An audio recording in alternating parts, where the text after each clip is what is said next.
কি হলো? এই সিটটা খালি কেন? কে বসবে এখানে? এইটায় বসেছে আমার হিরো। আর হিরোটা কে জানতে গেলে কিন্তু ব্লগ দেখতে হবে না, আমাদের যে পোস্টারটা আসবে, যে গানটা আসবে সেটা দেখতে হবে। আমার পাশের সিটে কে বসেছে। And you are looking so beautiful. Thank you. আর আমি কিন্তু আছি কোন গাড়িতে? Most favourite car, Rolls Royce.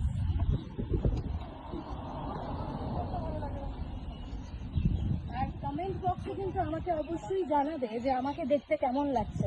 আর আমাদের কিন্তু এত সুন্দর সুন্দর ভিডিও করে দিচ্ছে কেবিদা। কেবিদা, এবার কিছু বলো তুমি। কিছুই বলো। আমাদের এত সুন্দর সুন্দর যতগুলো কলকাতায় ভিডিও আসে সবগুলো কিন্তু কেবিদা করে। Actually he is one of the best photographers. আমি নিজে ফিল করি। একদম। প্লাস অন্তরাও এই জিনিসটা ফিল করে। আমি রেকমেন্ড করব anyone who comes down to Kolkata, want to make videos, pre-wedding, post-wedding, whatever it is. একদম। Contact him. I'll give the number in the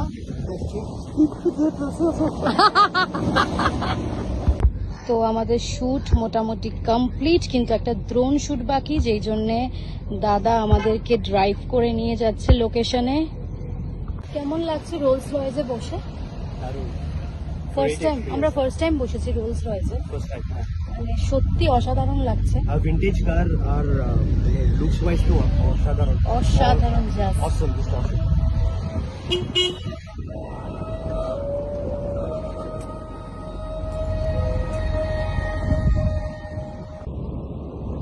লোকেশনটা কেমন বলো?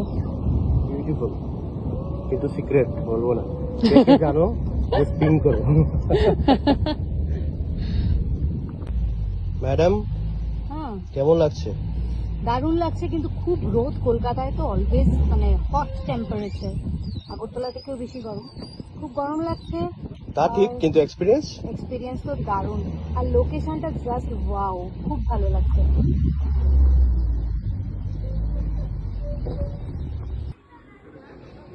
আমরা চলে এসেছি আইফেল টাওয়ারের সামনে। দাদা ওরা দাঁড়িয়ে কথা বলছে। আমরা কি আইফেল টাওয়ারের সামনে এসেছি? হ্যাঁ, প্যারিস, ফ্রান্স। দাদা এটা কি প্যারিস? কলকাতার প্যারিস। দারুণ দারুণ শুট নিয়ে আসছি। তো এই শুটগুলো দেখতে গেলে কিন্তু চোখ রাখতে হবে আমাদের ফেসবুক পেজে।